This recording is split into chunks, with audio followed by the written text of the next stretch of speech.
Hello, you're listening to the Eric McKenna Project.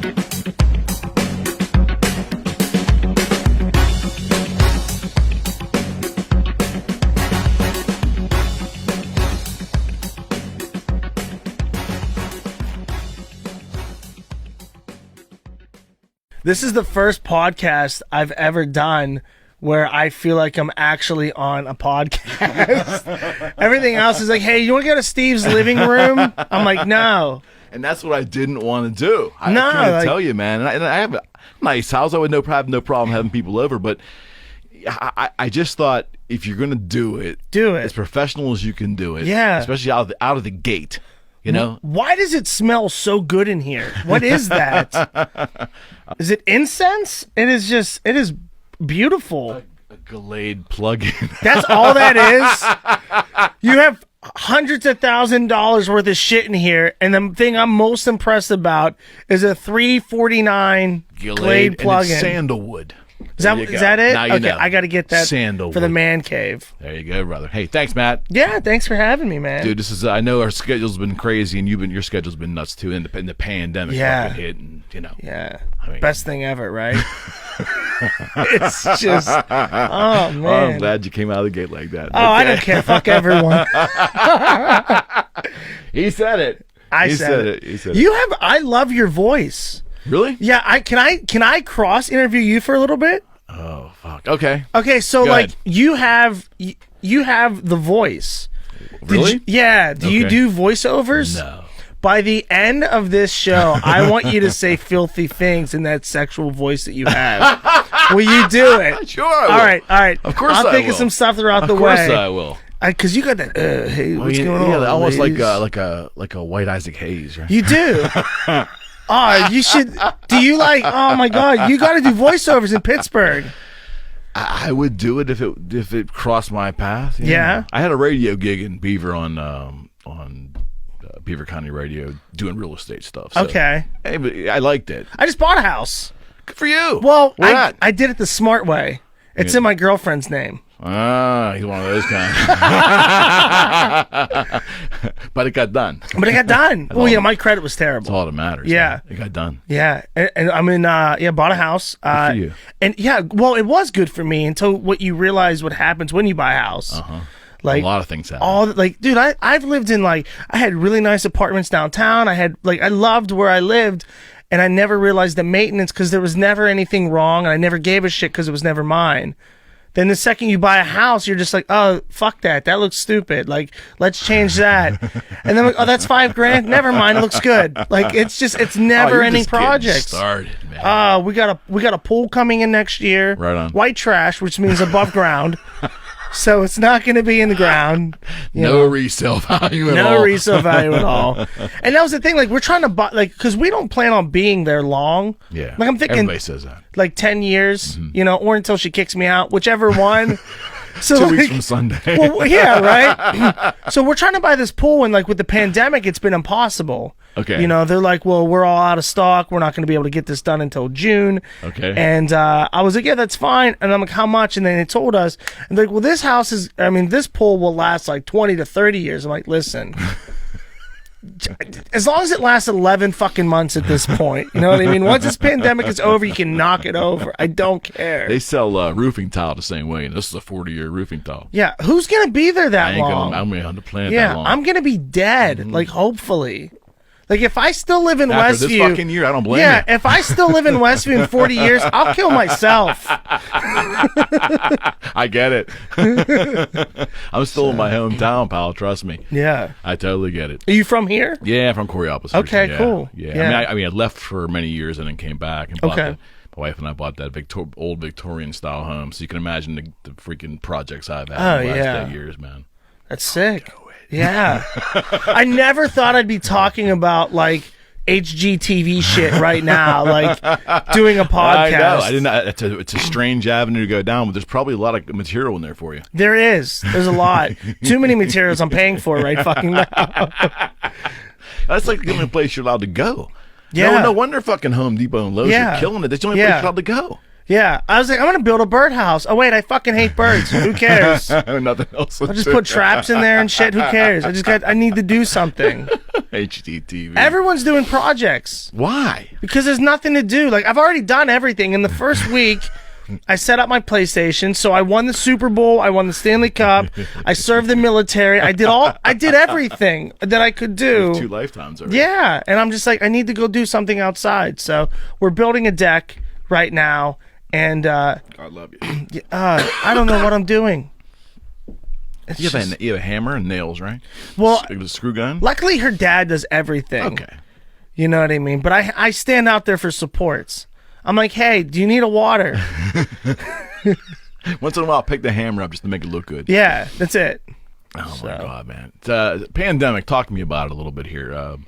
We can go many directions about what it's done to comedy, what the opportunities in comedy down the line, whatever your thoughts are.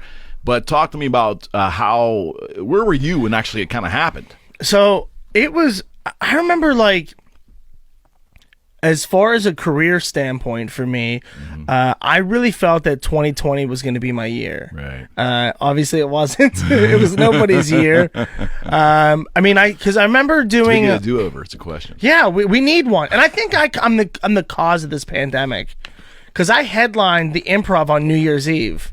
Okay. So I brought in the new year. Like, I'm the reason why this year fucking sucks. Because the Improv was dumb enough to let me headline. I heard it was a shindig, man. It was crazy. Yeah. We did a ball drop, but it was just a dick and balls. T-Robe was there. He DJ'd. Yeah, Mike Zidell. He was on. Yeah, I mean, it was crazy, man. Yeah. I was fucked up. It was awesome. We had so much fun. And then I wanted to put a showcase together called The Dirt.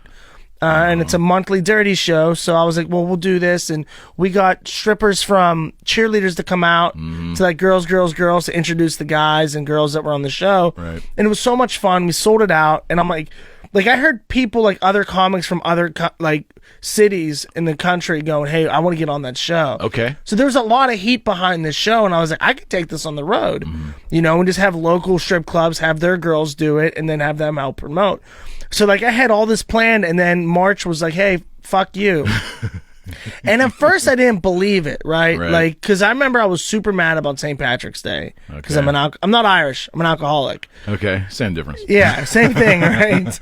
So that happened, and I just remember, like, I knew it was real the second that they canceled March Madness. Yeah. Because there's so much money involved. No question. Think about that. Yeah, and I was like, oh, this is real. So, like, I'm not one to complain about the masks. I don't care. Right, you know, I have pre-existing health issues. You know, I have older people in my family.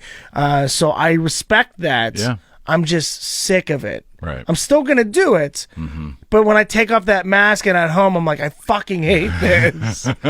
You know? I don't even know the kind of mask to buy, because in the beginning, remember, it was like you have to get the N91 or, you know, and I'm trying to get, my buddies have contractors. Yeah. And they spray, and I'm trying to, like, you know, exercise at night with this fucking mask on. I can't breathe with this thing. No. It was nuts. I don't even know what I'm supposed to be wearing. Me neither. I mean, I got this. Mine right now is a bootleg Nike one. Nice. Yeah, this was made by someone in ISIS, I think.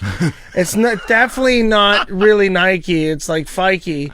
But it's like, I look like Sub-Zero with this fucking thing on. Can you breathe? No, I have asthma, so that's even worse. Yeah, I don't know what we're supposed to be doing with the mask, but the problem is you can't get good information anywhere. No, I think what it is nobody knows. The experts don't even know. Yeah. And I think, and I don't, like, listen, I give all them the credit in the world because I don't care what side you are politically. Like, I mean, I'm not getting paid the big bucks to do this, but even if I was, I'd be like, I don't know. Right. You know? Why don't they say that, though? Because then if that's the case, then everyone's going to be like, well, kick him out, get rid of him. And my biggest issue is that, yeah, I hate that, and I don't want to get political because I don't care. Both sides suck. Badly. They're both terrible. Badly. They're both on this, they both, like, I really believe that they are fucking everyone and they're completely on the same team and it's all bullshit. But the thing that bothers me is that, like, all the Republican states are like, hey, go jerk off in public, do whatever you want. And then all the Democratic states are like, well, actually, you can't do that because there's somebody 7 miles away that sneezed. And it's like, fuck both of you. Yeah, there's no, where they meet in the middle? They don't want to meet in the middle. They don't. No. And that's why I want to see what happens in December. When this is over, give it a month, and if Trump wins, are they just going to be like, fuck it, do whatever. You know what I mean? I think no matter who wins, I think when that election is over and somebody's declared the winner, I think it's just going to go away, no matter who wins. Right? Which is okay with me. I don't give a fuck who wins. I want to go outside. You know what I mean? Like, whoever's going to let us out early, whatever. Early dismissal. Because when Big Ben wins his 7th Super Bowl this year, on, man. He's not doing it in front of 12,000 fans. I want 80,000 there. Like, because those tickets would be so expensive. What are they going to do now? Like, they're starting at a minimal or a half house? The first 2 games, nothing in PA. So there's nobody in the audience. First 2 home games. Right. So, like, the Eagles are used to that, but we're not.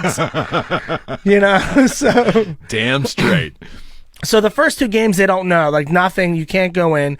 And then I really believe by the end of the season, we're going to get about 40% capacity. Okay. Because the NFL is so powerful financially that they're going to have negative or positive tests. Mm-hmm. And like, shut the fuck up. Like, first of all, they're a non-profit organization. NFL. Yeah, how's that possible? I didn't know that. Yeah, they're a non-profit organization. How is that possible? I don't fucking know. No idea. So, like, they have so many loopholes. Like, they're gonna play. They're gonna play. My idea when I thought it was good because hockey has their hub cities and the NBA has a bubble. I thought it would be smart if you have them play in states that have domes, because then you can't fuck up the field. Multiple people can play, right? Yeah, 4 games a day. Yeah, so put the NFC in Dallas and Houston, and put the AFC in like Atlanta or New Orleans. Right. So the flight is like an hour, remotely. Right. And then you're not going north, south, east. You're just going. That would have passed. The straight union across. would have fought that. Yeah, because they're playing on artificial turf, right? Right. So I mean, the NFL's the quagmire, though. I mean, Major League Baseball, being a baseball fan, it kills me to say this, but it's just not compared to the NFL, it's just not the heavyweight. So whatever happens to baseball, like, yeah, well, okay. Yeah. I'm sorry. That's the reality of it, though. Yeah, I can't wait till Pittsburgh gets a baseball team. That's going to be awesome. I'm waiting, man. I've been waiting for a long time. Yeah. They got a nice field. Feels so nice. I think they play pickup softball or something a couple times a week. Why don't they let us play there? Like, fuck it, why not? You can't do any worse. Right? You can't do any worse. I'm not even saying be on the team. Do it for free. Just call it a tryout.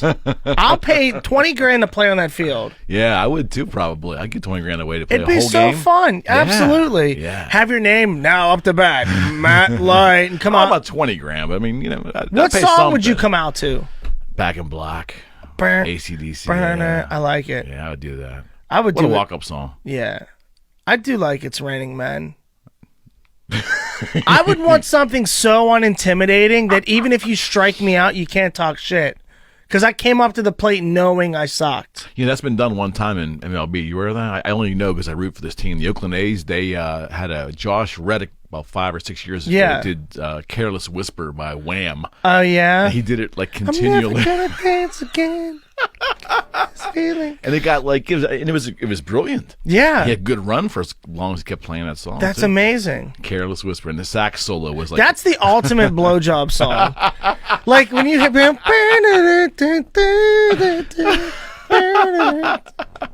George Michael's the GOAT. Yeah, he was something. He was awesome. He was a strange guy. He was. Very strange guy. Yeah. Is he the one that got caught in the urinal, like the public urinal? I don't know. I'm sure he has. There was a scandal with that. I'll ask. It was him or Rod Stewart, one of the two. Oh, Rod Stewart actually threw a soccer ball at my mom. Wait, what? Not like hit her, but like on stage. I guess like one of the things he used to do at shows, it was at the Civic Arena, he would take a soccer ball on stage because what is he, Scottish or he's something? a soccer fan, yeah. So he would toss a ball to like a chick he wanted to fuck. So he wanted to bang my mom. You're not calling him dad, are you? I wish. Like, my dad makes $40,000 a year. Like, I wish Hot Rod Stewart was my dad. You know? Rod Stewart. Yeah. And my mom didn't fuck him. Go mom. No. Like, that's a great, like, that story that I told you was okay, but how much better would have been? I'm like, and then she fucked him. Oh, my God. You know? I'm not saying I wanted to watch or be there. I'm just saying. It's a good story. A good pickup line at a bar for you. For like, your if you think about, like, most of the people my mom probably slept with. Losers from Northside. Right? You got Maggie May up there. Like, he deserves this. And you could have used that line for the rest of your life. Yeah, too. wake up, Maggie. Yeah, I think it telling him who your dad is. Yeah. Whether he disowned you or not doesn't matter. Right. He's still your dad. It's still Rod Stewart. Be awesome. That'd be even better, I feel like, to be like in the shadows, like no one knows that that's your dad. I mean, I want a fucking check from him monthly. You know what I mean? Like hush money. But you don't got to call me son. Just sign this. I mean, nothing. Just keep paying me. Yeah. Rod Stewart, Capitol Records, or whatever label you're with. Yeah. Give me your money. And think about how many folks out there are doing that. Think about that for a second. You can't tell me Jagger and him and David Lee Roth, and you don't think there's a ton of love childs out there getting paychecks? So there's a Gene Simmons? There's a rumor in my family that, and I don't know if it's true, that my aunt's dad is Frankie Valli. Wait, what? Yeah. Okay. Yeah, I don't know how true it is, and I probably shouldn't have said it.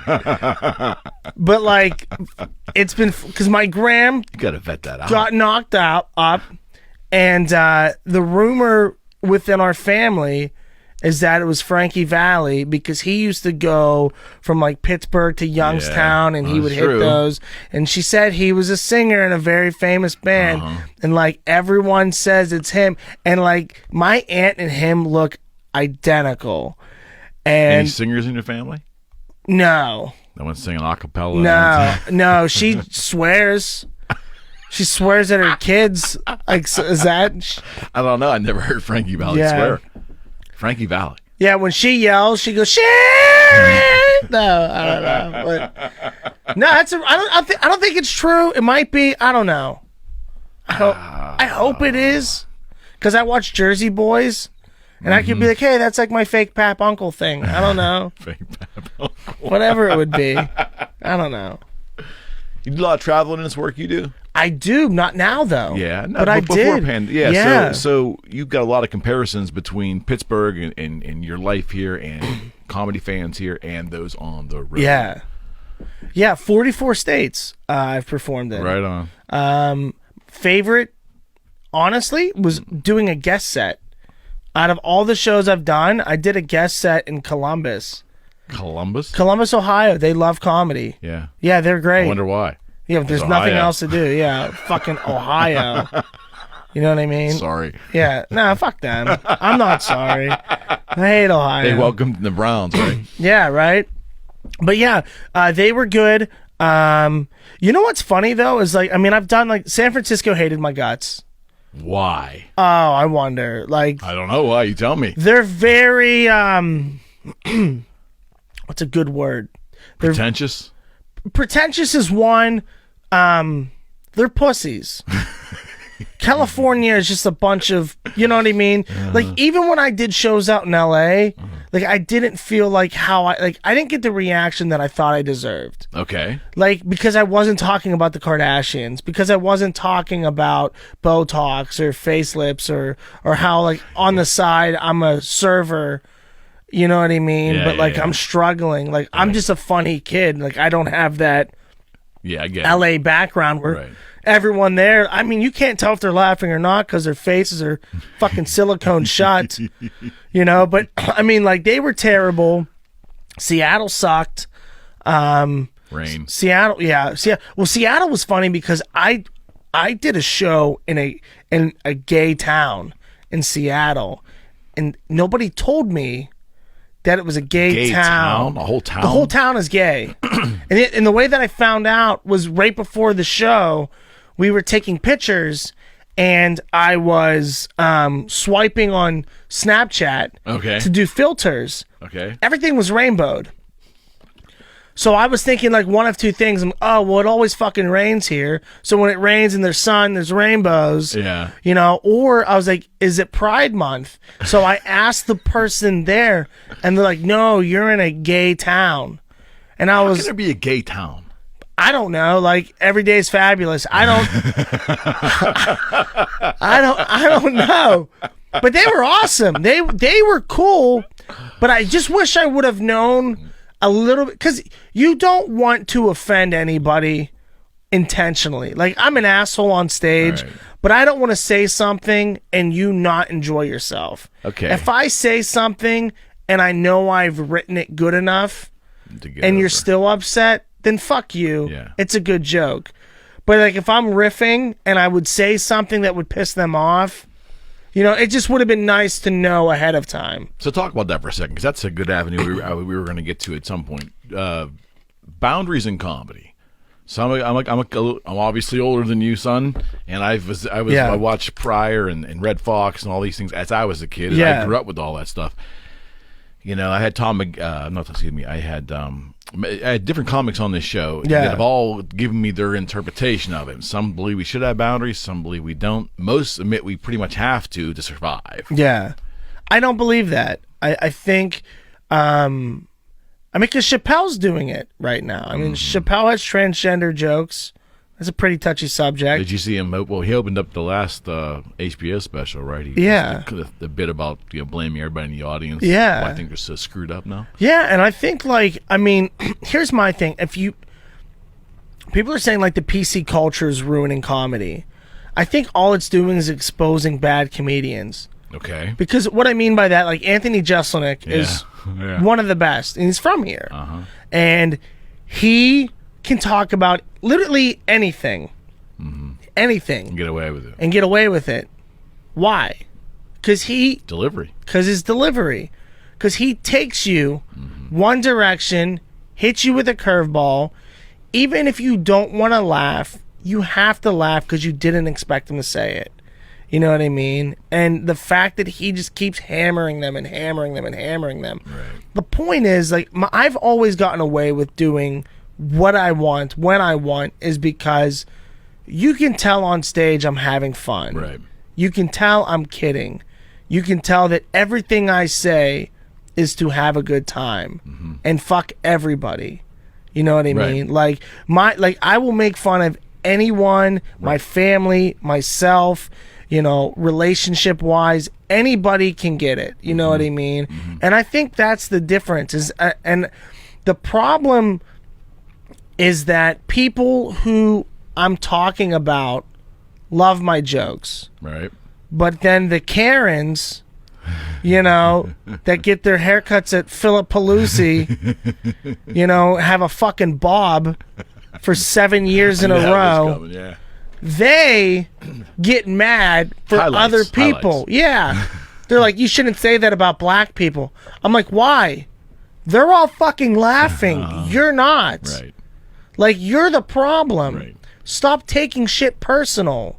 You know what I mean? They're the problem. I think you can get away. I mean, there's things that I won't talk about. Yeah. I mean, but it's not true. Like, because I have said, like, because I would say, like, rape is one of the things that people shouldn't talk about on stage. But I've said it before. I've said it in Ohio. Yeah, like, I did a show in Ohio, and, when I go to cities that I know hate Pittsburgh, right, I always come out the black and yellow. Of course. And I always wear something Steelers. Okay. Because fuck them. I want them to know from the beginning, if you're gonna, it's on. If you're gonna heckle me, you have the first 5 minutes.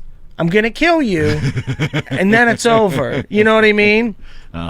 So somebody said, fuck Big Ben, he's a rapist. Oh, okay. And I said, first of all, he was born in Ohio, so he learned that shit here.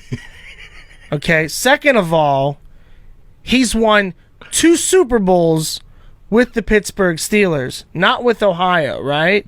I was like, he also has 2 allegations. So you got 2 rings, 2 allegations. I'm just saying, if he has another allegation, We're going to have another parade in February. So go ahead, Ben. Live your life. And they laughed so hard. And it's terrible. It's not even a funny joke. But I just was so annoyed. Yeah, I get it. You know? But I think you could talk about anything. I really do. Which was the original spirit of comedy. Because the Red Fox certainly didn't give a shit. George Carlin didn't give a shit. I mean, Eddie Murphy, the old Eddie Murphy, didn't give a shit. Most people cope with their biggest issues by laughing at them. Right. Like how many times have you gone to a funeral and you're cutting up before the priest says something, and you're just making jokes, having fun, laughing, and then afterwards, it's really when things are serious is when everything's fucked up. Yeah. The second the priest talks about whoever passed and how serious everything is, and he was a great guy, he's looking down on you, and all that other bullshit that they say, like that's when you're crying, you're upset. You know what I mean? But you're like, that old cocksucker doesn't care about us anymore. And everybody's laughing because, like, that's the way that life should be. I think, like, for me, like, when I was sick, I had cancer. And for me, a way to cope was like, okay, I could sit at home and continue to cry every night how I think I'm going to die. Or I could fucking laugh about how this is going to be the worst Make-A-Wish of all time.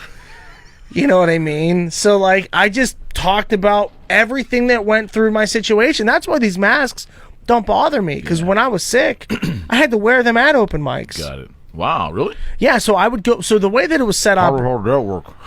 So here's what I would do.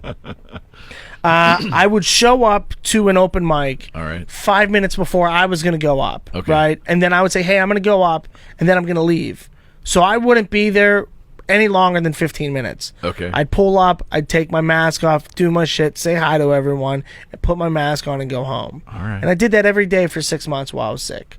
You know, because I felt like, you know, I didn't know what was going to happen, but I knew that I was going to get out of this life what I wanted to. Right. You know what I mean? And that's why I think you can laugh at anything, because, like, if I didn't do that, like, yeah, like, I'm not one of those guys who's like, I wouldn't be here today. Like, it's not me, it's the medicine that cured me. But mentally, you know, my mindset was if laughter's medicine, if I don't laugh, I'm going to be fucking miserable this whole time. Yeah. I'm going to overthink everything. And, you know, this is my time to vent. So that's what I did. Yeah, and laughter, I honestly believe laughter is great medicine. I mean, I can tell you, you can have your worst day, and you go watch or hear something funny. I turn on the Comedy Channel on Sirius XM when I'm driving. No matter what bad happened all that day, I feel completely better after I've got it all out. Yeah, man, that's why we need comedy right now, because we're going through so much shit. Are we though? Yeah, we are, and this is why I think we're going through so much. Okay, it's because I think everybody's so. Do you remember the days when I would like? So I'm 31. Okay. When I was a kid, when I was growing up, I'd say up until I was like 13 or 14 years old, you wouldn't talk to anybody about politics. You would absolutely. You would never, like, I would have. Wasn't that interesting? Right? But, like, they would never tell you who you voted for. It was so secretive. Like, right. I could have asked my grandma, like, whose dick did you suck in 8th grade? She would tell me that before her voting for Reagan. Like, do you know what I mean? Like, that's how secretive it was and how personal it was. Right. Like, it's just, to me, like, that's when everything was better, because we've been so divided by the media, and they love it. They fucking eat this up. They love this 100%. Absolutely. You know what I mean? So it's just like, I think we need to laugh more than ever, because, like, do I think this pandemic is as serious as everyone is making it? No. Right. I agree with you. No, I don't. But if other people do, it's the reality. Yeah. This is your way to cope with it and laugh at it. Yeah. And if the guys that don't think it's as big of a deal as, it's being portrayed as, then, like, this is our way of laughing at it. Yeah, fuck it. Who cares? We just need to come together. That's why when I'm on stage, I never talk about politics. I don't care. I don't talk about politics or religion, because I think both conversations are stupid. Yeah. I mean, the religious thing is so ridiculous because it's the whole premise of whatever your point is, it's esoteric. It's not based in a reality. Right. So you can't grab a hold of a fact and shove it in someone's face. You can't do it. Yeah. It's theory. Yeah. How can you argue someone's dream? Yeah, there's 100 thousands of religions, You can't right? argue that, right? Yeah, like if it makes you a better person, Absolutely. you could worship a fucking sponge. I don't care. Whatever it is. Like if it makes you a good person, be a good person. You know what I mean? Whatever that takes. Yeah. But don't tell me my guy's wrong or my guy's different. That's the American way. You know what I mean? Or like, oh, Jesus didn't look like... I don't give a fuck what he looked like. I don't care. Unless he had a Steelers jersey on. You know what I mean? That's a good optic. Has that been done? What's that? Jesus with a Stewart jersey. He should. That's a good optic, yeah. I know. Huh, we gotta talk about that. We'll do that. That's good. He won't catch the ball, though. He's got fucking... Yeah, he won't catch the ball. He's hands of stone. Yeah, But hands of stone. yeah. At least in that short period of his life. Yeah. At that moment, anyway. Yeah. Well, how... But he was like 5'5". Supposedly. So maybe he's Ryan Switzer. I don't know. He probably caught better than Ryan Switzer. Probably. Well, no, because Ryan Switzer could do a fair catch, and Jesus was just stuck there like, shit. Oh my God. I know. Too far. I know. So what was childhood like for you in this town? It was good. Hometown is what town? So it's half and half. So I grew up in Emsworth and Westview. Okay. Emsworth from like when I was 4 to like 9. So I guess really short term, but from 9 to 18, I grew up in the North Hills area, Westview, Ross Township. As Westview folks always have to say, I grew up in the North Hills. You were in fucking Westview. Well, that's the thing. Yeah, that's the thing. I always say Westview because there's a big difference. Westview. They lump it in. We're North Hills. Westview is North Hills for Northsiders. Okay. It's their way of saying, hey, we're off Davis Avenue. Like, fuck it. This counts. That's great. That's great. So, were you doing this kind of stuff as a kid? Stand up? Just, getting in front of people and making them laugh. I was an only child, so I loved attention. Okay. Loved it. I was always the funny kid, always a smart ass. I was actually really smart as a kid. Okay. Like, super smart. Like, where they would, like, want me to do extra work because I'd be done. All right. And then, like, it annoyed me. So I was like, fuck this. I want to be as dumb as this asshole picking his nose. Because I'd be done doing tests and everything. Like, well, why don't you work? I'm like, fuck no. No. Like, this guy's eating his fucking shoes. And you pat him on the back. You treat him like a dog. You give him treats. And you're giving me more fucking homework? I don't want to do that. Let me be this guy. You were going to be a high achiever. I saw that. Yeah. Right? And it didn't work. Because the story's still being written, right? We'll see. I think so. I think as far as academically, it's over. But stand up wise and comedy, I think we're in for some good things. Yeah. But yeah, I mean, my childhood was awesome. I played sports. I did taekwondo. I did right on. all kinds of cool shit. Taekwondo is also just a scam. Yeah. Yeah. It's like, I did tung sudos. I was taekwondo folks. We were. Is that like bukkake or? No, it was not. At least the form that I did. Okay. But it was not. No. Yeah, I did. Like, taekwondo was just like, here's $65 a month. We're gonna put some electric tape on your fucking belt every month. That's all it was. People like, have a green belt. You just pissed your pants, dude. So you ever make contact in this sport? That was the thing we used to laugh, because the tung sudo, you would make contact. Yeah. But the taekwondo folks were just swinging around and flailing their arms. So at the end of the weeks, you would make contact, and then, like, if you were really good, you would do tournaments. Okay. And I would do tournaments in Erie. Okay. That's where they would do them. And my problem was, I mean, you know what I look like size wise, so I'm little. I'm fucking short, but I was really good at what I did. So like, I was 9 years old going against 11 and 12-year-olds and beating the shit out of them. Because, like, I didn't have, like, that, like, just make contact with them. Like, I wanted to break their face. You know what I mean? And, like, I could kick really high for how little I was. So I would just jump up and hit him in their ear and fucking drop him, you know? Right. Where were those skills when you had calm in the ring? Like, I know, right? I forgot everything you knew. I forgot. Listen, I mean, that's not the first time I fought. Like, I fought on pay-per-view. Did you know that? I did not. Rough and Rowdy, I was the main event for Barstool. Okay. In 2018, in February. Was it? Yeah, it was February. So I fought and I got knocked out in 18 seconds. Dude, listen, if I trained my ass off, I was in great shape, the best shape of my life. I was ready to go. 18 seconds. I was training. I was beating the shit out of people.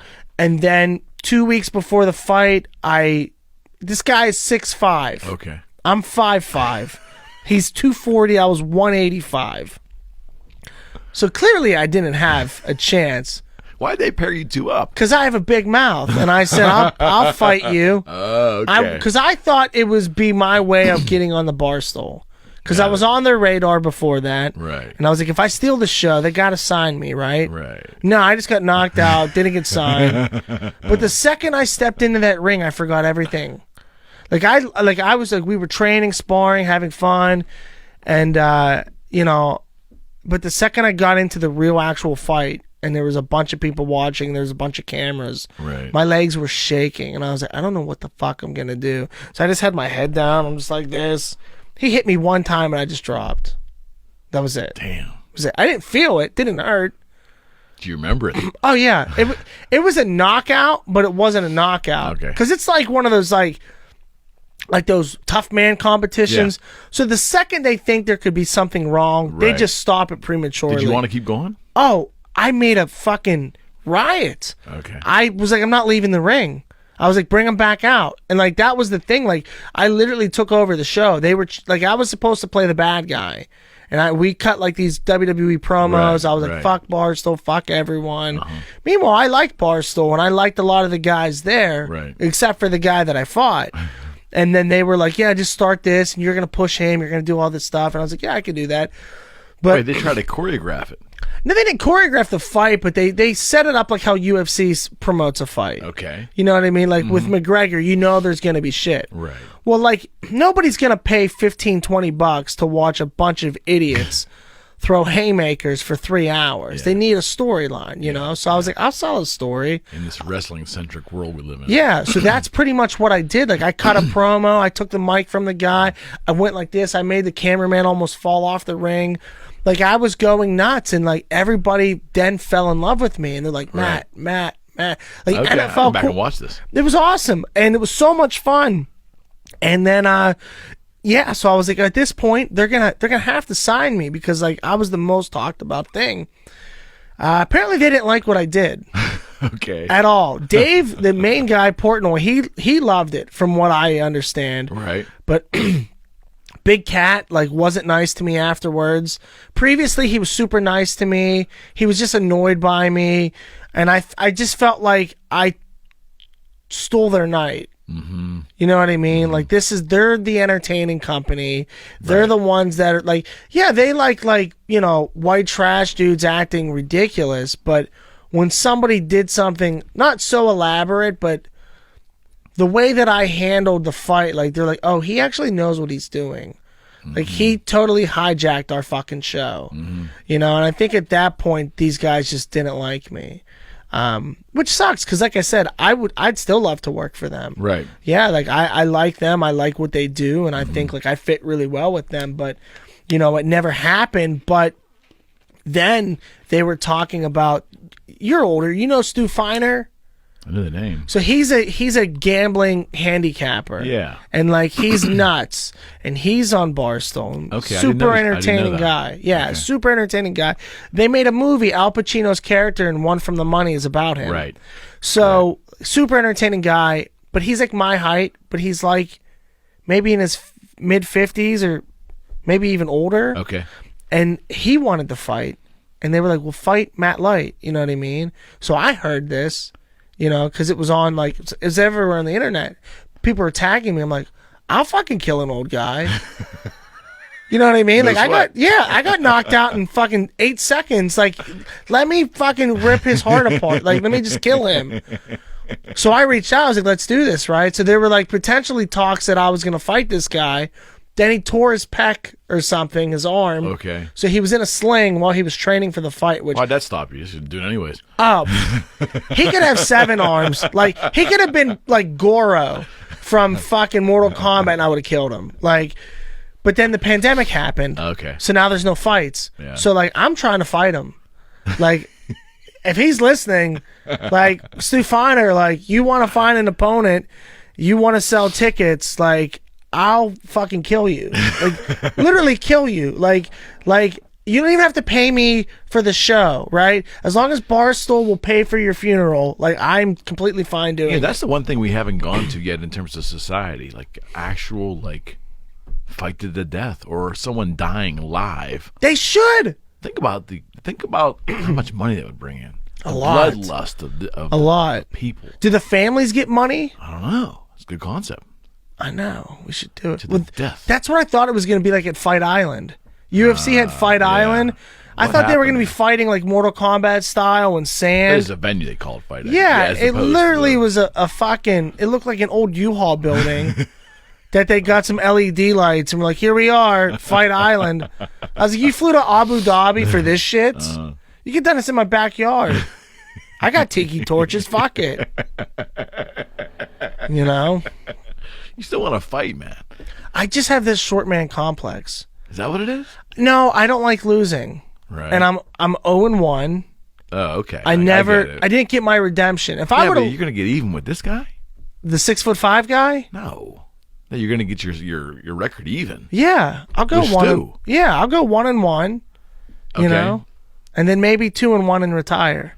Okay. But I can't, like, I'm somebody that, like, that loss, like, even though it was a bullshit fight and I had no chance, I think about it every day. Because it's the one thing, like, I haven't, like, accomplished to where I can't do anything about it. You know, like, you do stand-up, you have bad sets. I can go do another set. I can get better at that. Yeah, you can't turn around and get another right. victory. Like, I have to fight somebody. Like, I have to fight one of these assholes to feel better about myself. Like, you're going to have to kill me, you know? So. You're going to pick someone that may have, like, a... I want Stu Fine. I want the old guy. Well, that's easy. That's our easy Good. target. So was I for that guy. He fucking just went... Yeah, but you boom. Provoked the whole thing, right? You started it. Yeah, well, you know what? That doesn't matter, okay? Doesn't matter. Doesn't matter. Doesn't matter. I'm the victim. That's America. Am I right? Pretty much. You're poking the bear bites you. What the fuck? Why would you do that? Pittsburgh's still a really top-notch comedy, I don't know, audience? No. Why are we screwed up here? I think what I will say is it's just people don't know that there's comedy here. Every time I tell somebody I'm doing a show at the Improv, they're like, hey, is that still at Station Square? I'm like, no, motherfucker, it's never been there. It's the Funny Bone. Yeah, it's the Funny Bone, right? And that guy had a coke problem and sold the business or something. I don't know. I'm just kidding. I'm not. Sorry, Jeff. So that guy, he never booked me. Fuck him. I don't care. Why are they, so I'm fascinated by the fact that you don't think the crowds in Pittsburgh are that hot. No. I mean, I do well with them. They just don't care about comedy. This city, I don't think they care about music. This city, they don't. If you're not fucking wearing black and gold, they don't care. That's the truth. You know what I mean? Like their favorite like artist for painting is probably Baron Batch because he played for the Steelers. Little do they know that guy just paints fucking elephants. But they're good elephants. Yeah, they're great elephants, by the way, man. I love your elephants. The guy can paint his ass off. Yeah. But that's it though. It's like, so like, I understand. You know, like if Ben Roethlisberger did comedy, people would come out, but Matt Light, they're like, who the fuck is that guy?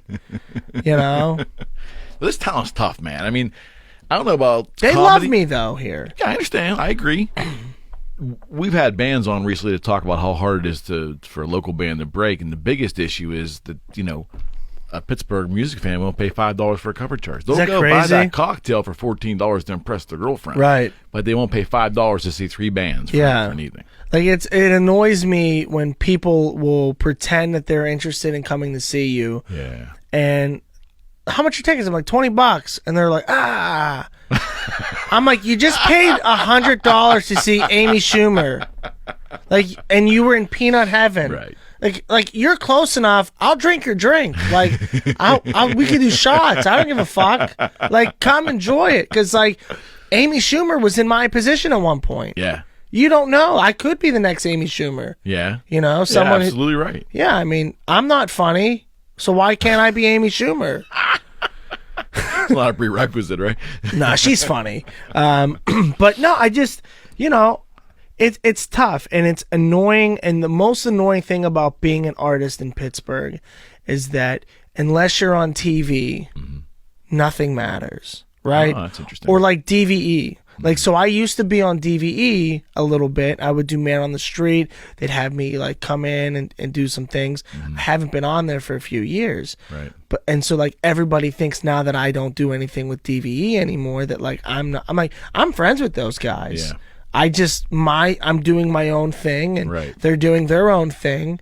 But people are like, well, I don't hear you on DVE, so you can't be doing, or you're not on TV yet. So like everybody looks at it as a hobby, right? Like people probably, I don't know, but do they say to you like, hey, you still doing that podcast thing? Like the word thing at the end? Absolutely. And it's like, it's not a hobby. It's not like a Absolutely. vice. And it annoys me so bad because I just want to be like, hey, you still doing that Coke thing in the fucking bar next to the Golden Tea machine, you piece of shit?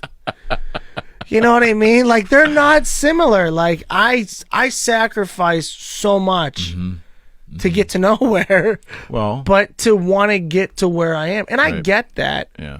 But it's just that, like, you know, there needs to be more support. And a lot of it has to do with, I don't like most of the comics in Pittsburgh for that reason. Because instead of, so like, to me, my whole mindset is if one person makes it, the whole team makes it. Got it. You No know what I doubt. mean? Yep. Like, when Wiz Khalifa got big, people were like, fuck Wiz, he's not even from Pittsburgh. I'm like, so what? He's bringing attention here, right?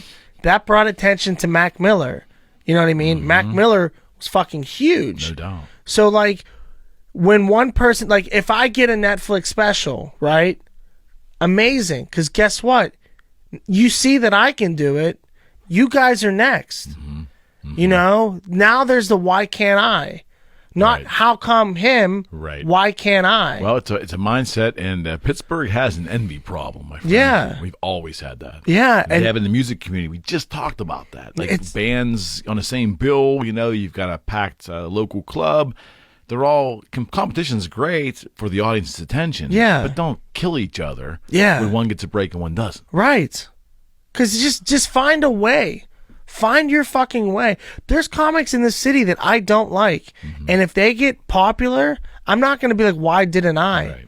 They have nothing to do with me. Right. They're as relevant to me as somebody in fucking Sioux Falls, Idaho, wherever that is. Like, I don't... Like, Where is that? Idaho. Idaho, maybe. Like, that's not my path. I'll get to my path. Right.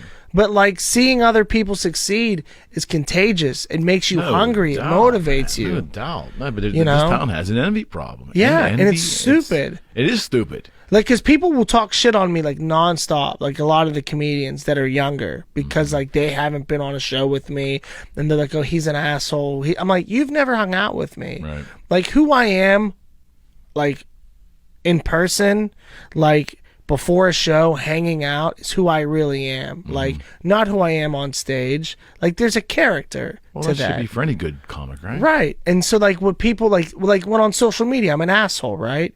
Because I'm sparking, like, I'll say Absolutely. something controversial just so that my next post is about selling tickets. Of course. Because I know you're looking at my fucking page. But that's what people want out of a comedian. But they don't get that because they're all little sissies. Yeah. And they're like, well, Matt's an asshole. I'm like, have you ever talked to me? Have you ever asked to do a show? Yeah, Right? It's caustic. Yeah. And if I tell you no, it's not personal, which is that I don't want to do a show with you right now. Like, keep fucking working, you know? Like, and that's the big thing is like, nobody books me here. Like, That's interesting. nobody will book me. I've unless the Pittsburgh Improv, right? Right. Or people that want to see me. But other comics in the city will not book me. That's interesting. They won't do it. Why? I don't know. I don't understand it. I don't know if they're scared that like they think I'm going to charge too much. I don't know if it's that they don't want me to take over a show. I don't know if it's the fact that, and I know it sounds cocky, but I just don't get it. Like, I just want to have fun. Like, Right. there's nights that I want to try brand new shit. Let me do it at your show in the middle. It's your night. You can crush. Just give me 10 minutes to just try some shit out. You know, and I'll return the favor. But people don't book me. So it's just a better business for you to run your own shows. It's just, I just felt like, when I first got into comedy, I was told I was too dirty. You're never going to get booked. You're too dirty. Like, there's talent agencies in Pittsburgh, right? Is that their name? Pittsburgh Talent Network. They won't book me for anything. Okay. And they won't book me because I'm dirty. But then there's other comics on their bill that are dirty. Comics that are on your podcast that have worked for them. So I'm like, just be honest. Just say you don't like me. I'd rather hear the truth than hear, well, you're not on this for X, Y, Z. Right. So I just stopped trying to perform, like to surround my set based off of what I need to do to get booked, and just focused on having fun. And over the last year, man, I've had so much fun performing because I don't care. Like, I don't care. Like, the crowds. But isn't that the essence of comedy? That's my whole point, is like, I worried so much about my peers that I got lost, and I didn't realize why I got into this in the first place. I got into this in the first place because when I was bummed out, I'd watch Adam Sandler. When I was bummed out, I'd watch the Tom Green Show. Like, that was my escape. Right. And now, like, I felt like if I wanted to do a job that somebody told me what to do, I'd go back to a regular fucking career. Got it. Instead of doing stand-up. So now I just have fun, man, and I don't worry about who books me or who doesn't, because I just know that every time I'm on stage, you'll get 100% from me, but most importantly, we're all going home having fun. Yeah. I'm not going to be your favorite comedian. I'm not going to be the funniest person in the world, but when you drive home, you're going to be like, what the fuck was that? That was so cool. Like, let's go do that again. I would think that'd be good advice for any young comedian. Just have fun. As opposed to, because is there a part of your craft, and that's always fascinated me, when you set out to work on new material, wherever that inspiration comes, and it could come at any time, I'm sure. Yeah. When you do it, and you're massaging that material to make it fit your delivery and everything else, are there decency standards, or is there a constant push and pull, like I can do this, can't quite go there, or I can't go that deep, or do you throw all that shit out the window? I would throw it out the window, because I think when you try something new, it could be too scripted.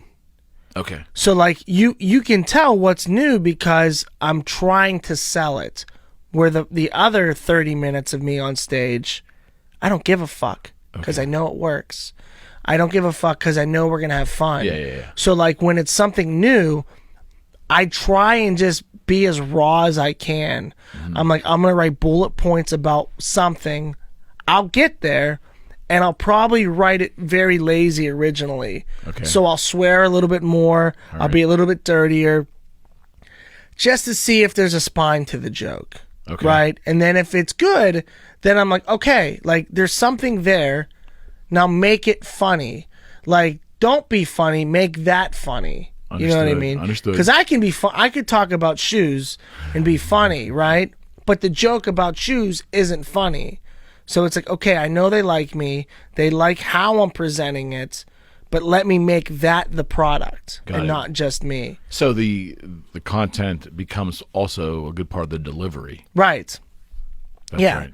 So because I think I'll watch some comics and like, I'm one of the worst writers in the city. I'll tell you that right now. I'm not a good writer when it comes to stand up. Because I'm lazy, super lazy. Because I know that I can get away with it. Because I'll do crowd work.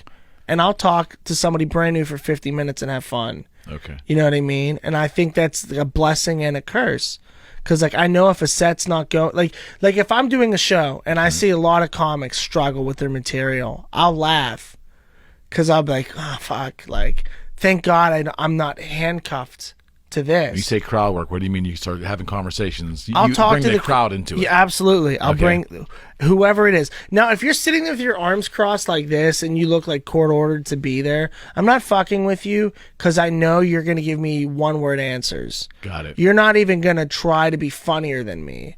I'd rather have the drunk guy in the back go, "You're a fucking loser." I'm like, all right, well, at least you're talking to me. Okay. Because, like, one-word answers doesn't get you anywhere. Like in sales, I have to ask open-ended questions and expose you. Yeah. Like, I want to expose your wound and then I want to kiss it and make it feel better. Got it. You know what I mean? Like I want to hit it, get you pissed off, and then kiss it and make it feel better. Because like my whole thing is like if somebody like in the crowd that I fuck with, like I want you to know like I'm talking to you because I like you. Like, and if I'm making fun of you, just like how I was like in high school, I didn't make fun of people I didn't like. I just wouldn't talk to them. Right. But at the lunch table, we'd call everyone losers, pussies, nerds to the people we liked. Got it. You know, so like I want them to feel like, you know, like when you're at a show, this is my party, you're all invited, and me doing crowd work with you is like me doing a shot with you. You know what I mean? Like you're cool with me, like I'm cool with you. You know what I mean? So my whole thing is like I'm a comic, but I think I'm more of an entertainer. Like I love to put on a show, and a lot of that comes from wrestling. My favorite wrestler was Shawn Michaels. Oh yeah. And because he was like the first of his kind, and he had this quote that has stuck with me since I was like 6 years old, and it's very basic and it's very generic. The quote is, "I will give you a show like you've never seen before. Why? Because I can." Okay. And to me, it's just like, oh, like he just, no matter where he was on the card, he could have been the first match, the middle match, the last match. When you go home, you're talking about him.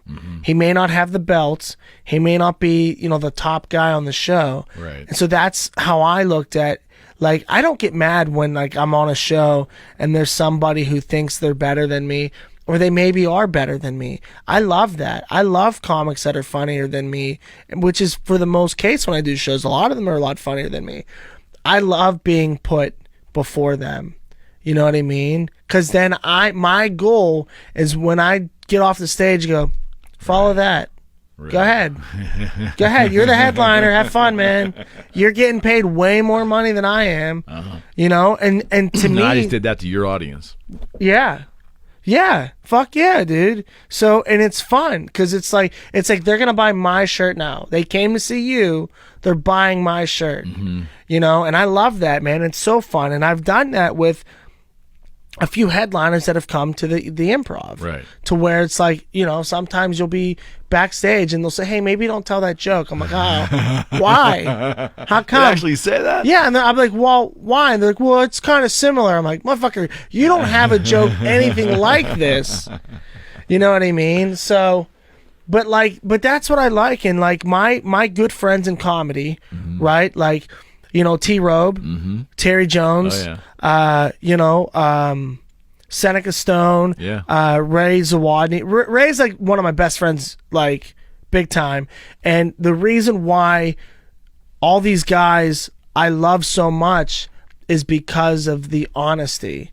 When we don't have a good set, we never go, "Hey, good job, man." Fuck that. Like that'll never make us better. Right. It's like, "Hey, man, what happened?" Or like, "Hey, instead of saying this, why not do this?" You know, because like I've never thought telling somebody good job as a sign of respect, like, "Hey, good," like that doesn't do anything. No. I'd like my buddy, like Ray will tell me, like, "That fucking sucked. Yeah. What happened? Did you drink beforehand?" You know, and it's like I love that. Like, it's honest feedback. Yeah, like we do a lot of viral videos. Like we try and get viral videos out there. And I know if he doesn't like something, he'll tell me. And I say the same to him. I go, that doesn't seem like you. That's not who you are. It seems forced. You know, or with me, he'll be like, "You're trying too hard. You're swearing too much.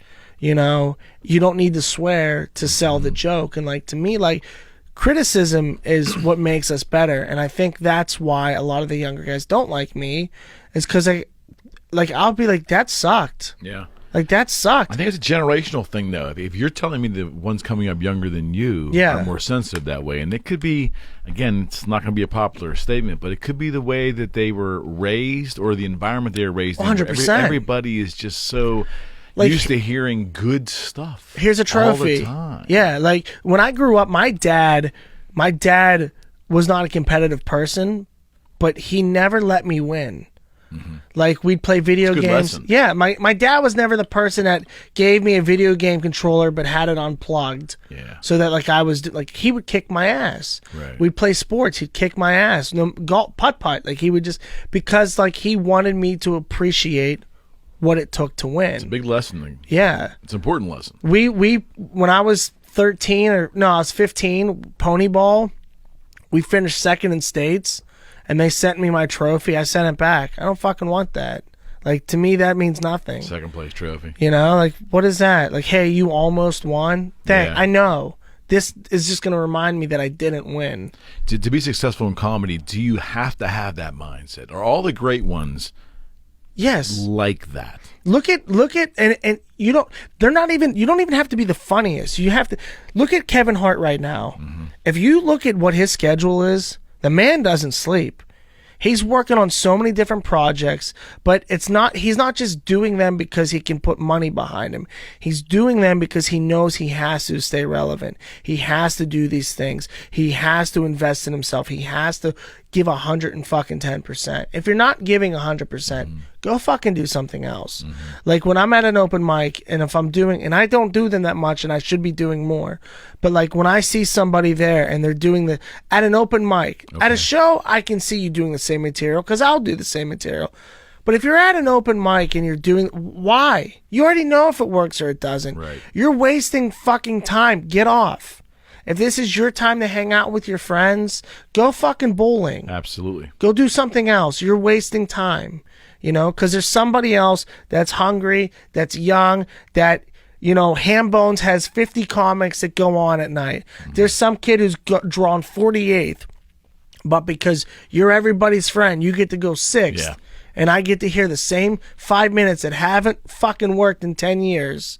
It's probably their only 5 minutes. Right, but you're everybody's buddy. Hey, how's everything? Shut up. Go do something else. You know? And that's my whole mindset is just get the fuck out of my way. When you were younger, who were the comedians you admired? Who did you dig? So I'll tell you, the first stand-up comedian I ever watched was Andrew Dice Clay. I mean, here's why it was so funny, though. Hickory Dickory Dock. That's all I remember. Yeah, this chick was sucking my... Oh! But the reason why I loved him is because... So I didn't understand what some chick was sucking my... I didn't know what that meant. Right. But I knew he had a nursery rhyme that I knew, and he was making fun of it. Right. So to me, that was funny. And I knew what swear words were, but I didn't know what they meant. You know, in fact, I called a kid a cunt when in kindergarten. Yeah, because I didn't know what it meant. Us Americans get so gorked on that word, don't we? Oh yeah, because the UK, they love it. Most countries outside of this country don't care. So I said that word, and they were like, "Where'd you learn that word?" And it was the biggest mistake of my life. I go, my dad. They called my dad. My dad's like, what the fuck? I don't fucking say this word. I was like, yes, you do. He's like, shut the fuck up. That's great. But yeah, so Dice Clay was number one for me just because it was the first thing I saw. My dad had his VHS. Okay. So I was like, that's funny. Like, this guy's cool. But my first, like, big influence was Adam Sandler. That's a big difference between Clay and Yeah. Sandler. Right? Whoa. Like, yeah. So, like, Sandler was, like, the one. And what then, about him did you like? Because he seems a little bit Adam Sandler? tamer than your style, right? Adam Sandler was no, because like in Early stand-up stuff was raw, right? But every movie he plays a hot-headed asshole. Yes. If you think about it, like he has a temper problem in every, whether it's Big Daddy, he screams. Happy Gilmore. Even this last one, the drama movie. Did you see that one? No. Well, I don't think it was a good movie, but some like it. But hey, listen, when Netflix pumps out $600 million for you to make 5 movies, I get it. He's a genius though, because all he does is put all his best friends in him, and they're like, "Hey, do you want to make a movie? All right, yeah, we're going to Rome and fucking Hawaii, and I'm always making out with some hot chick." Like that's like, why not? Yeah, all like, the reoccurring players are always there. So Sandler was huge. Okay. Sandler was huge. Sandler's the one that made me kind of want to do stand-up because I looked at his career path. Like you had to do biographies on people. He was the first person I did one on, and I did research, and I was like, oh, he started stand-up at like 17 or 18. Right. So I'm going to do that, you know? But literally the number one biggest influence for me that I have to say is Tom Green. Okay. It's unusual. I didn't expect that. Well, he's like so innovative. Yeah. Like his show is pretty much a YouTube show before YouTube was a thing. Agreed. His pranking Strange was before guy. Jackass. Yeah. Yeah, like, and I just thought everything he did was so funny because he didn't have to be dirty when he did it. Yeah. Dry sensibilities, very right? dry. He would wait instead of Sandler, who would be the one that flipped out. He'd make you get pissed off and flip out. You know what I mean? Mm-hmm. And I was like, this guy can just sit back in the pocket, keep a straight face, and just ruin everyone. And it was so brilliant to me. And like, so I watched him. I bought a camera for him because of him. Okay. I did my own The Matt Light Show. You know, we went to Conneaut. We filmed a bunch of skits. You know, and Comma's skit with you recently. Comma Worthy's skit was the Matt Light Show. Right? Yeah. So I had a podcast and we called it that. Right. But I really confused. I wasn't sure. Yeah, I call everything the Matt Light Show at this point. Nothing wrong with that. Because I'm like, I'll keep my name on it. Absolutely. So I was fortunate enough. Tom Green was performing and he travels, and I got an email saying, "Do you want to open up for Tom Green?" How about that? And I said to myself, I go, you know what, man, like you could never do anything bigger than this again, and I'll be totally happy. Because like that's my childhood hero. Got it. So I got to spend the weekend with my Mickey Mantle, with my Babe Ruth, like the king of like what I loved. So that was like, you know, and then he has cancer history. Yep. So like I rewatched that special while I was sick, because when it first came out I was like 10 or whatever. So I rewatched. I'm like, fuck, dude. I'm like, this guy is just like everything that I wanted to be, and to work with him and to tell him that. And I actually had, when I told you I did those biographies, I had my framed 5th grade one, how I wanted to be Tom Green, and I was like, I want you to see this. And he's like, that's fucking awesome. That's pretty badass. Yeah, so that was, for me, that was a special moment. He just did Rogan, I think, didn't he? He might have. You need to go watch that. Yeah. I mean, in the last couple of months, he just went on there, which was an odd. I watched a bit of it, and he was pretty straightforward in revealing, like, I guess he had really taken the COVID to heart. Very serious. Yeah, because of his health. Yeah. But it was funny. It was good. It was very dry, especially early on. But it was. You need to go watch that. He just makes me laugh so hard. Like he'll be on Instagram, and he just cooks. He doesn't fucking talk to anybody. He's just cooking like some shitty ham and egg omelet, and I'm just like, he's just so fat. He's like the Dos Equis guy. He's the most interesting man in the world. I saw, the weirdest place I saw him, and I don't know. I don't even want to admit that I watched this. Big Brother. No, the Trailer Park Boys. Was he on that? He was on either a full-length movie that they did as part of that whole series, or he was.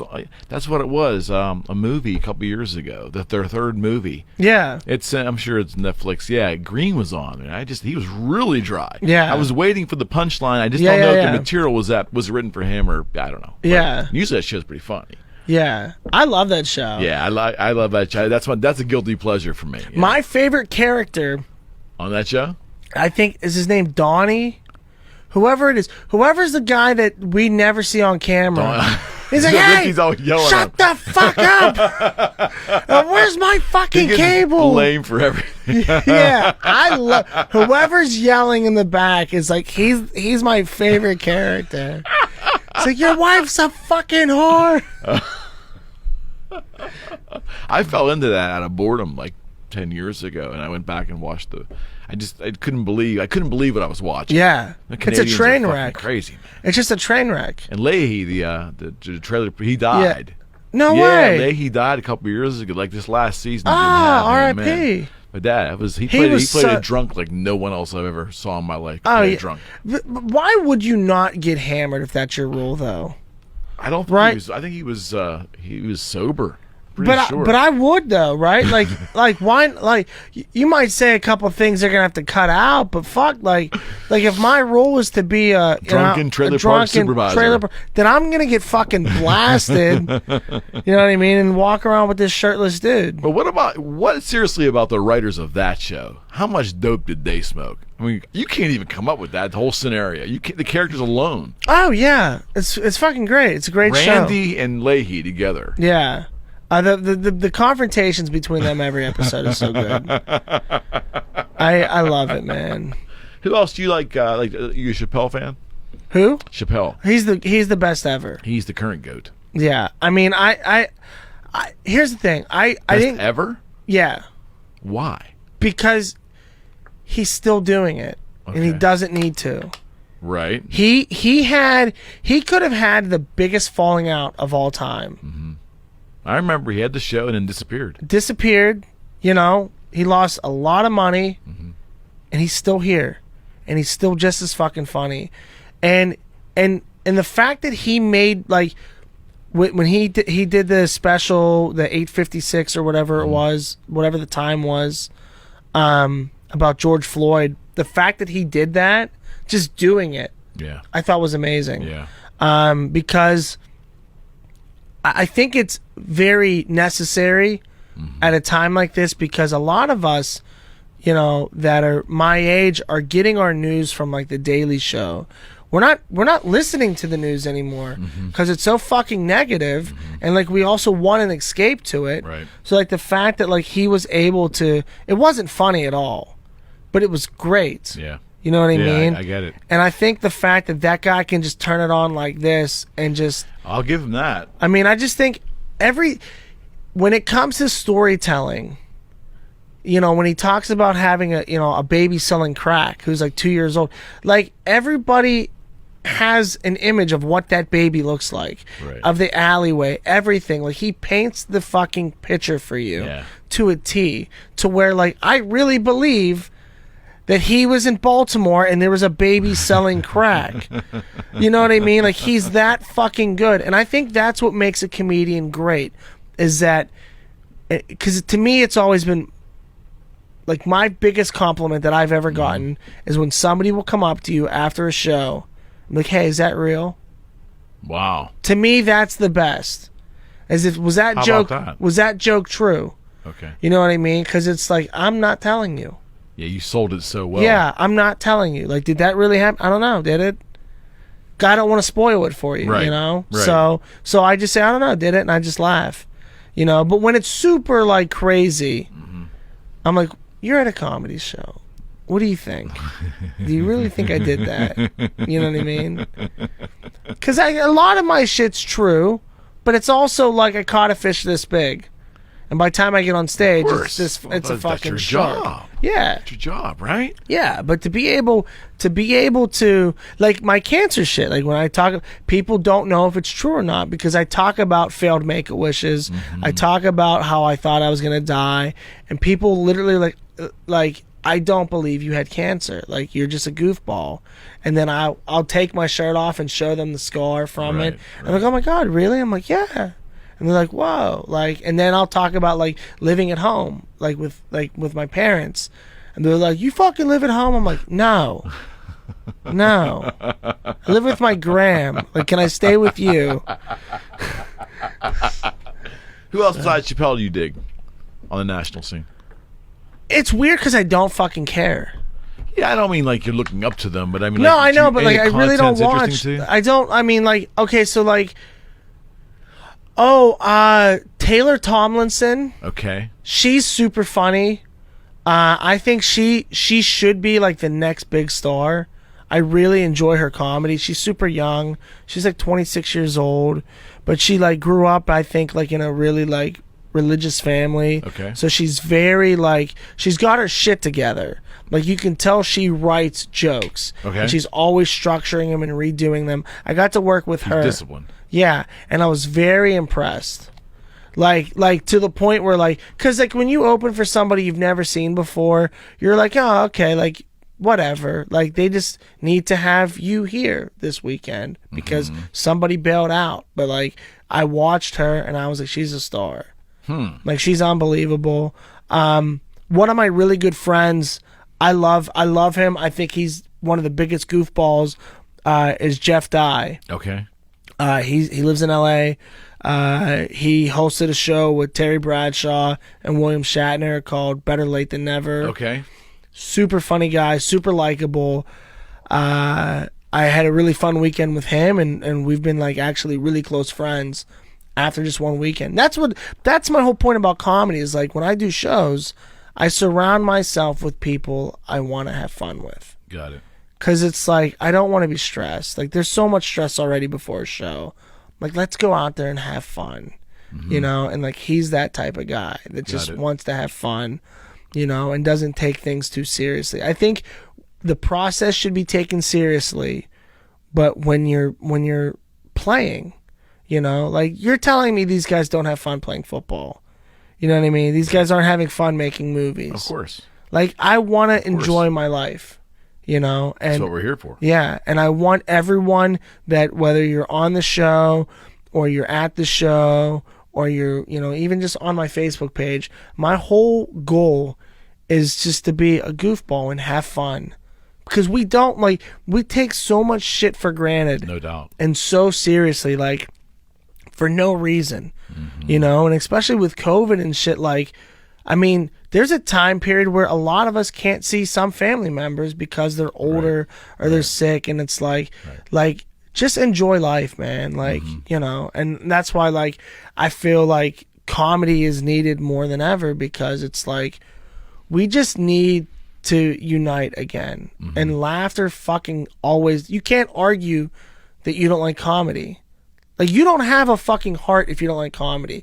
Right. You might not like scary movies. You might not like fucking football. You might not like art. You might not like, you know, bluegrass music. But everybody loves to fucking laugh. Exactly right. You know? It's a and human expression. Yeah. And it's just, like, to me, like, I feel like that's the whole mind reset. If I see somebody that I don't get along with, or that I have different social opinions with, and we're both laughing at this, you realize, oh, we're humans. Right. You know what I mean? Like, oh, we're fucking, we may not agree on everything. We may have been brought up differently, or, you know, have different values in life, but when it's all said and done, like, we're fucking human. And I think going to a show, you respect people more. Got it. Even while I'm shitting on you. That's the part of it. You know what I mean? Like, that's the thing. Like, if I can see, like, a guy, like, let's say politically, let's say he's on one side and this guy's on the other side, right? If I can see the comedian shitting on him for what he likes, and him laughing and being able to take a joke, I'm going to take that joke too. But yeah, the guy I voted for is a fucking idiot too. Got it. You know what I mean? Like, that's just, I just want to have fun, man. That's it. Why would you do this line of work if you That's didn't what I'm wanna have saying. fun? That's why when I see people that are so depressed, and like, you know, like I said, like, when I got into comedy, like, the people my age, like Bill Crawford, I don't know how I forgot his name, but like Bill Crawford, these guys were funny as fuck in high school. Like, all my friends that are comedians were funny in high school. Right. We were funny. Right. The guys that, like, that I see now that are younger than me, they're like, I have social anxiety. Yeah. And I'm like, Yeah. so why did Good material for you, though. Yeah, I'm like, why did you pick this? Like, do you want, like, I just don't understand it. Like, why would that be the first thing you say when you're on stage? Now I'm fucking uncomfortable.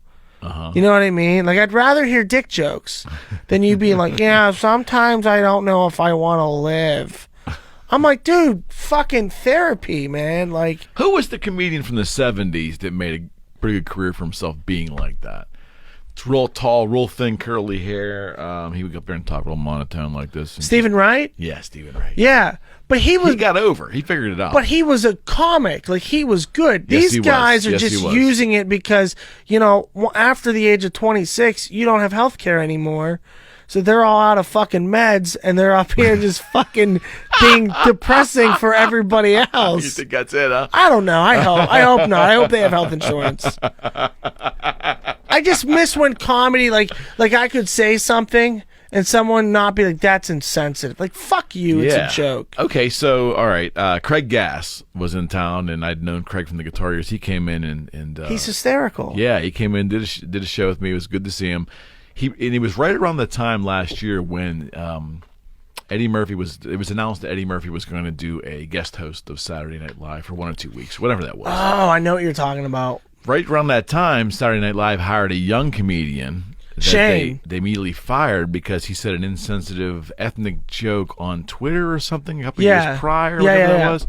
And Craig was really, it was a good conversation, and we were trying to not take up too much of his time. We could have gone on for a long time on this, but the issue was that Craig was thinking, like, how is Saturday Night Live going to play this? Listen, as a comic, you're going to swing and miss a lot of times. Well, sure.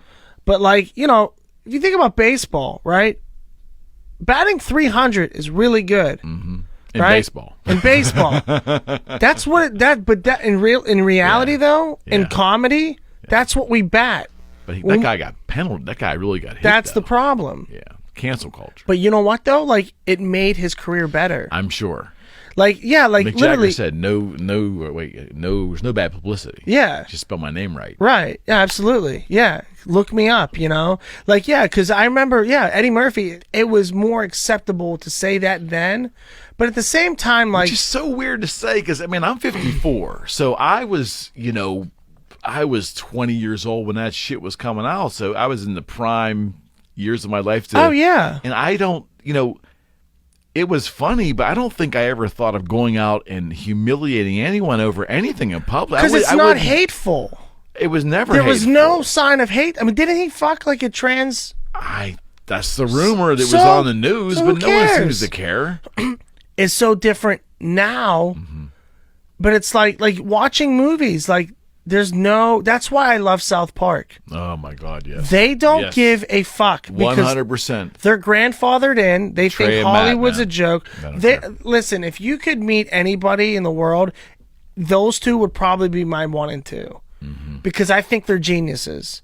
I think they're so fucking good. They don't care about anything. They really don't care. And I think that there's not enough people in entertainment that just take that. Look, you can be offended. I just don't give a shit. Yeah. We're so worried about offending. Yeah. And once we play into that the other side of worrying about it and apologizing, then they go to cancel you. Yeah. Then they go in and they try to kill you. It's all about you. It's all about money. Like, as soon as the sponsors think they're doing this for the right thing, then it's an issue, right? Like the Washington Redskins. Dan Snyder said for 20 years, "Suck my dick. I'm not changing the name. Fuck you." And then, like, the people at FedEx Field were like, "Hey, listen, man." Well, then he made a business decision. Yeah, it's like, you got to change your name. You know what I mean? It's a business decision then. But that's what's going on with a lot of these, like, comics and actors. It's like, you have to have an apology tour, or no one's going to come see that movie. It's not worth it. So what needs to be done, and I've said this for a while, like, you need like 20 people. Like, as soon as the cancer culture comes out, hey, fuck you. I'm not apologizing. Right. Because it's been to the point where, like, there's people that say some shit that's pretty fucked up, right? Like, pretty racist, right? Or something fucked up. But then people are literally, like, doing more research on this guy's job to get him fired than they are on educating the man. How fucked up is that? Like, you don't think your mechanic uses a racial slur? Yes, he does. You still get your gas changed. You know what I mean? Your oil changed. It makes my head want to explode. I can't. The culture is so annoying. It's like, what do you want? Do you just want, like when Trump won, right? I don't care who you voted for. But the people that pissed me off the most about the whole situation is they would have rather have seen the country fucking crumble with him to say, "I told you so," than him do a great job. And he could have made everybody happy, and it would have never been enough. Because it's about hating one person or one group of people more than it is about the quality of life. It's about them. It's them being fucking selfish. It's the "I told you so." But the funniest thing to me ever, and I'll show you my voter's card. I'm an independent, so I am what I am. Me too. But I will tell you, the funniest fucking thing, without going down about political predictions, but it's just funny to me. And I think any comedian that's not even thinking about using this as a bit is out of their mind. Let's cut this and just tell me it. Because like I said, I don't write material. So fucking give me this. You got to twist this around. You might not find it funny. Can I have it? Yeah, I don't think you'll find it funny. But okay. I watch, you won't find it funny. I just know they tried to kill this guy. Whatever, if it's the left, Democrats, some Republicans, they tried to literally put this guy in the grave with stress, attacking his family, suing him, everything they've done in the past 4 years, convincing the rest of the country that he's the worst human being that has ever walked the planet, let alone be the president. Are we talking Trump? Yes. They have done everything outside of calling him Lucifer. Right? Yeah, right. So they have an opportunity. These people, these Trump haters, have an opportunity to put a new president in, to give us the exact opposite of this, to give us the exact opposite of Lucifer, a strong candidate, educated, well-spoken, good background in business, articulate. They could put the perfect person that would walk right over this person that's so bad, the devil, right? And they gave us fucking Joe Biden. 3.5 years. They gave us that's the best they could do. You had 3.5 years, and this is your best guy? That's the best material ever. I don't know how you twist it, massage, whatever. I don't get it. I don't understand it. Like, this is your best fucking guy? This is your breadwinner? What's amazing is he doesn't know his fucking name. He doesn't know where the fuck he's at. Hey, Joe, we're so glad to see you running. And he thinks he's running a fucking, like, an actual race. He's like, oh, I didn't get my shoes on. Like, but he won the primary. That's the whole. Do you understand? Like, I'm watching, I'm observing all this. He won the primary. Well, then he picks for his running mate an African American female who debated him and called him a racist piece of shit. All kinds of names, yeah. But now they're best friends. Yeah, but that's politics in general. I for life of me, if the party should have chosen her. If that was what they're, because I think by just putting her on the ticket, they're saying basically this is how we're going to get her on. It is how we're going to get her into the main job. I think they just want her vote. I don't know. They want the female African American vote, which guess what? You already have. Would have had it anyway. You already have it against Trump. Not entirely, but most of it, yeah. Yeah. I don't like I said, I don't know enough about it. I do know it's looking at it from afar. Yeah.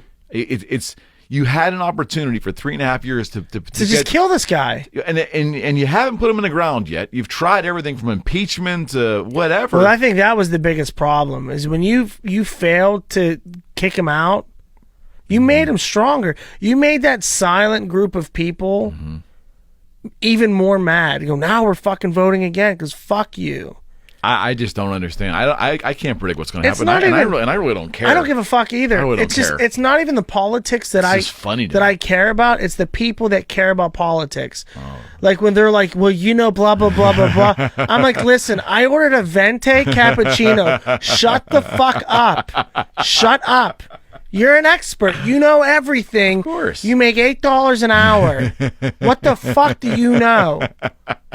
I can tell you, the rate of, I don't know, infection of COVID as well, too, I'm sure, right? And it's both sides, though. Like, my dad... Of course it is. My dad's a fucking dipshit with politics. He's the biggest Trump supporter in the world. And he's not alone. There's a lot of stupid dipshits. And I said to my dad's not a dumb person, but with politics, he just doesn't fucking... Yeah. He Fox News only, you know what I mean? Yeah, that's not good. So I said to him, I go, what do you like?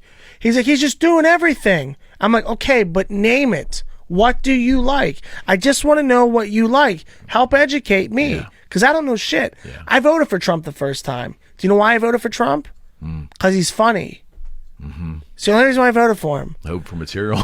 He fucking, his WWE campaign debates were the funniest thing ever. And I was like, if he wins, we get 4 more years of this. This is great. This is so fucking funny. Because Hillary Clinton was the least thing she was funny. She's so boring. Yeah, there wasn't any material there. They gave us 2 terrible opponents Hillary had a layup, and she fucking blew it. The Democrats had a layup now. When COVID hit, the economy crashed. They did everything they could to stop. They tried to kill the man. You can't tell me at his age and his weight, didn't stress level, they didn't try to kill him? Yeah. Come on. They tried to put him on the ground. You don't have anyone better. What, you know what I mean? And it's like, they're so, like, the thing is, like, I really believe, like, it's a weird time because, like, when people are like, well, who would you want to win? The problem is because Trump is a fucking celebrity first. No doubt. It's like, well, I'm not even thinking of politicians. I'm like, I don't know, The Rock. Like, not even kidding though. I'd vote for him. I'm like The Rock. I'd vote for him in a minute. Mark Cuban. Like, I don't fucking like one of those guys. Kanye West. Yeah, seriously I'd vote for though. him too. Like, because why not? Like, why not? Like, we have this asshole. You know what I mean? Like, I don't like Trump. Like, I'll be honest. Like, I voted for him. Do I regret it? I don't know. Yeah, I do. But I also like. I will probably vote Biden, but like, why? Because I'm an independent, and we don't have, like, it's not real. You got 4 to 8 years for one side to Does fucking it really matter? No. Does it really matter? No, I just want financially I don't care either side. I want people to respect and love each other. Yeah. Whoever's gonna fucking unite, because he's not.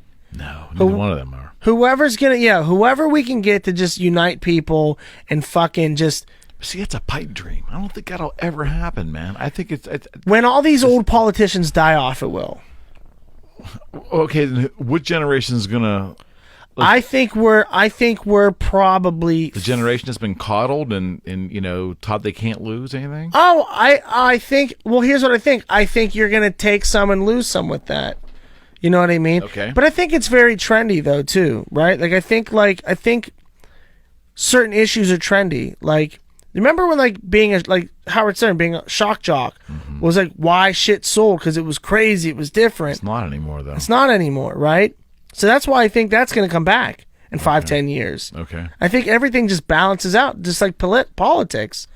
Higher taxes, lower taxes, equal rights, fucking. When I say the word morality, I don't mean it from a religious context. Let me just finish my statement. When I use the word morality, I mean like how far we push the obscenity laws in this country. Yeah. In general. Yeah. Well, we've pushed that so far now where there's nothing really that shocking. The only thing we really haven't crossed yet, quite frankly, is the big swear words on network television, which that'll happen eventually too. But outside of that, everything's been pushed to the extreme where you can't shock the public anymore. Yeah. And when my generation is now being beaten down mentally where we accept things like that are just the norm. Yeah. Which 20 years ago, which is not that long ago, it wasn't like this. I mean, it was only 8 years ago we got shit. You know what I mean? Yep. Like shit just happened a few years ago. Yep. It's gonna happen, but I guess my point is we're not shocked anymore by anything. Yeah, no, I agree, but I think because we're offended, right? Well, that's my thing though. Is like I literally I will tell somebody if you don't like my show, please don't yell, don't be disrespectful to everybody else. Yeah. If you heckle me, and you're kind of being fun, I'll go with you a little bit, and then I'll tell you shut the fuck up. This isn't your show. But if you just are offended and want to ruin the night for everybody else, I'll bring you up on stage. I'll give you $100. I'll tell you get the fuck out and never come back. Never come to a live show again. Here's everything you paid for, gas money, whatever fucking beef jerky you want to get at the gas station. They were going. That's the argument. I know. They know that when they pay that ticket, I mean, they're not going to the movies. Yeah. Which they'll see way worse there than anything you're going to say. Well, that's the thing. It's like it's crazy. Why am I different than a movie?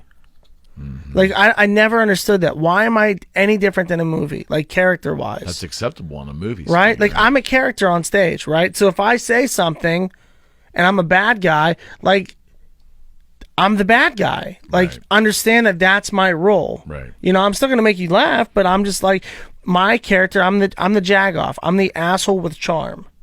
Like that's what I am. Like you want to fucking hate me, but you can't. Yeah. You know what I mean? You're doing your job right. Yeah. Like that's how I think I am. Like, because I intentionally, when I go on stage, I want you to not like me from the beginning. Because I think it's more rewarding if I say something like, oh, this guy's a dickhead, but then like later on, you like me. Like, I will never bring up my cancer until the last 10 minutes of my set. Because if I tell everybody, hey, I'm Matt, I'm 7 years cancer free, everyone's like, ah, yeah, I like this guy. I'm like, fuck that, that's easy. Anybody can do that. Got it. I'm gonna make you fucking hate me. Then I'm gonna tell you about that cancer.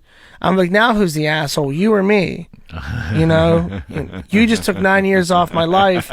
If laughter's the best medicine, you didn't laugh. You're fucking killing me. You're the asshole. So.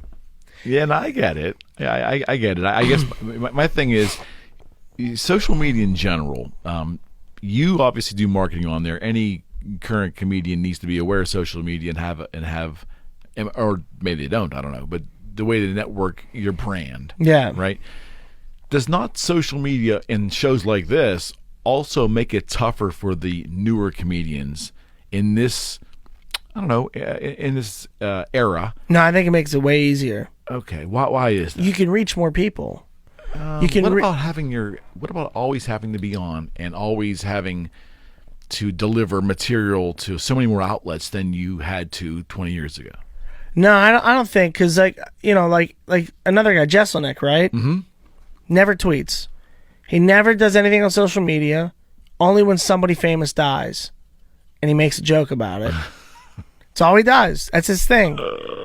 If there's a huge tragedy, like the Boston bombing, he had to apologize for this, but it was so fucking funny. The Boston bombing happened, and within like 2 hours, everybody's waiting for Jesselnick to fucking post something. And he goes, you know, some lines aren't meant to be crossed. And today, it was the finish line. Ooh, I didn't see that one. Hysterical, it's though. Funny. It's a funny joke. So fucking funny. It's terrible. And Comedy Central told him to take it down. He said, fuck you. And then they were like, why did he apologize? The reason why he didn't apologize, but he took it down. And the reason why he took it down, he said, was because it's not just him. There's other people working on his TV show. Okay. And he said, I'm not going to punish them for what I did. And then he said, had I known how fucking bad they were at their jobs, I would have left the post up. That's great, man. That's great. I mean, I think that's just like, you know, be a good person. Yeah. But when it comes to social media, man, like, you just have to invest in yourself. Like we talked about this off the air. Look at this setup, right? Like, what do you do for a living? A realtor. Do they know that? No, I don't talk about it on. Okay. No. Okay. Because you separate absolutely your worlds, right? Yeah. I have a day job. Because when COVID hit, I had to get a day job. I work somewhere. I don't tell people where I work because that's Matthew. And I've never been called Matthew before, but I only say Matthew. Yeah, I only say Matthew there because like I don't want to hear, just because you hear Matt Light and it's like, oh fuck. If I say this is Matthew whatever, nothing triggers. Got it. Because there's no famous Matthews. What, Matthew Broderick? That's about it. That's it. Yeah. Fuck him. But like, you've been. His wife was like a horse. Yeah. Oh, she's disgusting. Sarah Jessica Parker. That face is just something. I had a lot of memes there. A lot of memes there. Huge crush on her though. Really? Hocus Pocus? Yeah. Hocus Pocus. She's in Great Sex movie. and the City, right? Yeah. Oh, fun. I don't think I've ever seen it. Yeah. Fuck that show. But my point is like, look at this, right? What you do for a living is very stressful. If you don't sell, you don't make money, right? But you still invest in yourself. Absolutely. You set this whole thing up. And what did it look like when you first started doing a podcast? Did it look remotely like this? No. It was good out the gate, but not exactly like this. But you just said, I'm gonna do this, right? And you said, if I'm gonna do this, I'm gonna do this. Yes. I'm not gonna half-ass this. Yes. So like when I hear somebody, you know, asking, like when you're asking, like, whoa, is it harder for a comedian? No, because they never had it in the first place. Got it. Because 20 years ago, when they would have had to do 7 open mics a night, they wouldn't have done that. Because if they would have done that, they'd be doing videos every week. Right. You know what I mean? Like Ray Zawadny, the guy I mentioned, he does 3 videos a week now. He was super anti social media, hated it. Right. And that was where I got my audience from. And I'm not taking credit for him doing social media, but like I told him, like, you have to understand the benefits of this. Certainly. I'm like, you have to understand. Like, I sell out, right? Yeah, I sell out shows because I'm in your face all the time. Right on. You know what I mean? Right on. And you can strike out. You don't have to have great videos all the time, but you have to be consistent.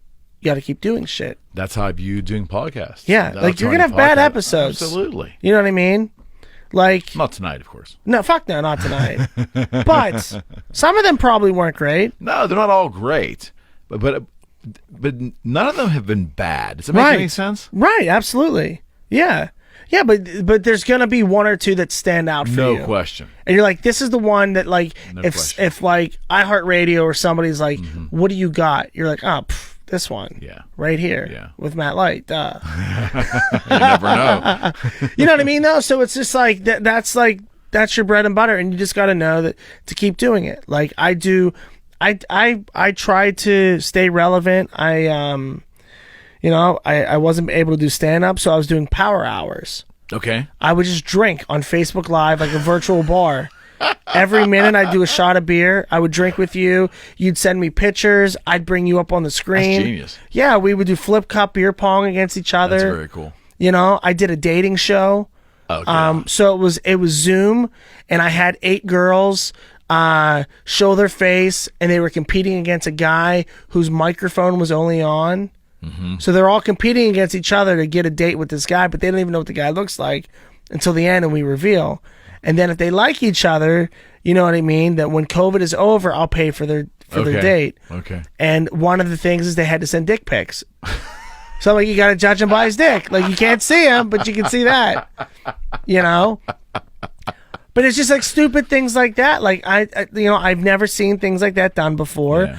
And am I innovative? No. I mean, but I'm fun. Mm-hmm. And I tried to do something different, 2 times a week, during COVID. And like, I made a lot of money doing it. Like, to me, a lot of money for sitting at home when I'm losing, tens of thousands of dollars not doing stand-up. Right. Like, during COVID, like the first 6 weeks, I made $6,000 just doing Facebook videos. Yeah, nothing wrong with that. Fucking crazy. Yeah, it's crazy.